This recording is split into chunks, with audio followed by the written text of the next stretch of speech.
Three kids go on a day trip to an Adelaide beach, but never come back.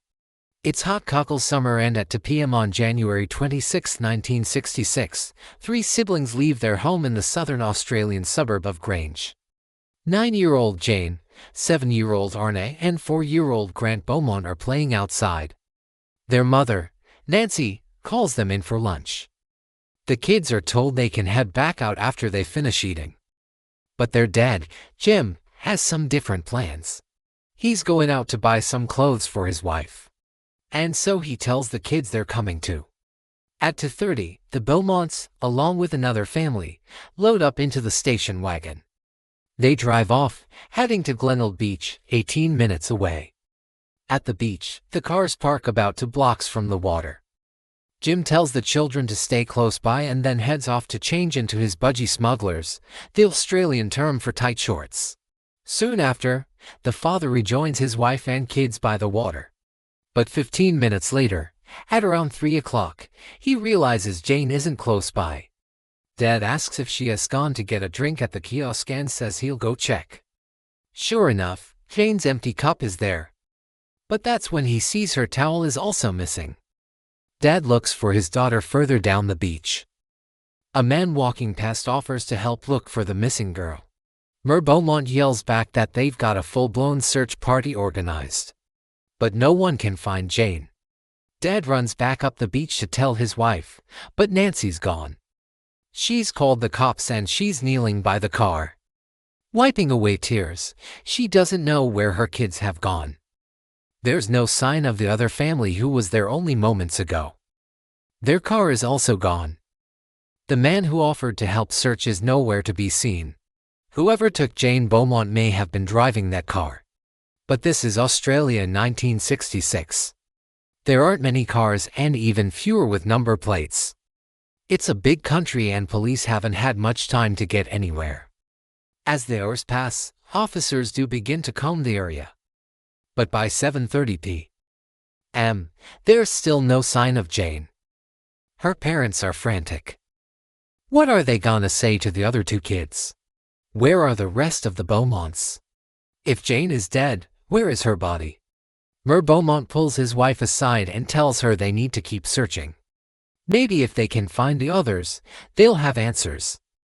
But Nancy has already called the cops and they won't let her go back to the beach.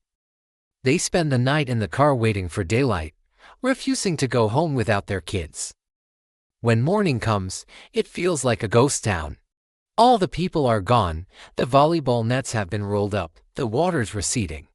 But in the sand, someone has written a message. Jane, we are looking for you. It's all the family has to go on. On January 42 days later, the Beaumonts are still living out of their car. The kids' clothes have been washed and are drying in the front seat. The family will stick together until one of them breaks. Jim stops the car and runs into the house. Nancy gets into bed next to the kids, but can't sleep. Every noise brings her up. Every creak is the sound of her kids coming home. Every rustle is a kidnapper on the loose. She'd lost faith in the police, so she begins her own investigation. There's no point checking the obvious spots again. She needs to think like a criminal. Using her husband's service station as a base, Nancy travels the state, checking motels, caravan parks, and cabins, any place a family could stay. She leaves flyers everywhere she goes.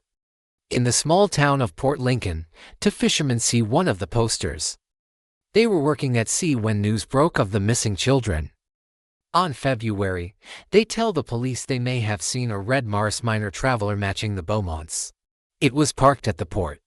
2 men and 2 women were inside. The fishermen talked to the group for a bit, but didn't take much notice of them. They assumed it was a family, but now they wonder if it could be the Beaumonts. The cops thank the men and tell them to go on their way. Back in Adelaide, Nancy gets another lead. Someone saw a car matching the Beaumonts heading north. Up the Stewart Highway, there are hundreds of farms and houses. The road goes on forever. Nancy convinces the cops to put up more billboards. They stand guard at roadhouses. People spot the Beaumonts at various points up the highway. But every time Nancy races to the next stop, the family is gone. Meanwhile, Detective Len Brown is following another line of inquiry. He thinks the kids may be dead. That means finding their bodies becomes the top priority. In mid-February, a farmer near the highway comes forward. 2 weeks earlier, he heard gunshots.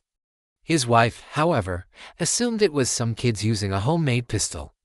Then a few days later, he found some spent bullet casings, 8 of them, all the same caliber. Police collect the casings and send them off to forensics. Back at headquarters, Brown is grilling people about the case. One name keeps coming up, a local man named Douglas Crabb. He was convicted for abusing a child in 1958 and served 4 years in prison for it. Now he's free and living in the suburbs. The detective visits Crabb, but the man denies having anything to do with the Beaumonts. Plus, ballistics tests prove the bullets aren't his. This rules him out of the investigation, and Detective Brown knows it's a long shot, but he wants to see if the casings match. The bullets were fired from a .22 rifle. This is popular among farmers who use them to control pests. The spent casing would almost certainly have been thrown away, but this farmer kept his. By February, the media has picked up on the Beaumont story. The last confirmed sighting of the kids was at Glenelg. Brown takes another look at the evidence. The bullet casings weren't his, but what if they were planted? Maybe the killer didn't fire them. And if the killer wasn't the one who fired them, maybe he wasn't the one who took the kids either. The man walking past who offered to help, the guy in the car with the women and children, were they part of the crime or did they just leave before the cops arrived? Had the kids been taken from the beach or had they run away? If so, why? The farmer who reported hearing gunshots was 10 miles away from the beach. Did the murderer travel a straight line or did they make several stops on the way? Was this a planned abduction or something that happened on the spur of the moment? Were the kids still alive or were they killed on the beach? The farmer had said his wife heard screams the same day. Were those the Beaumonts? Today, the case remains unsolved. Do you think the kids ran away? What about the fisherman and the farmer? Could they be involved somehow? Let me know in the comments. Hey, thanks for watching.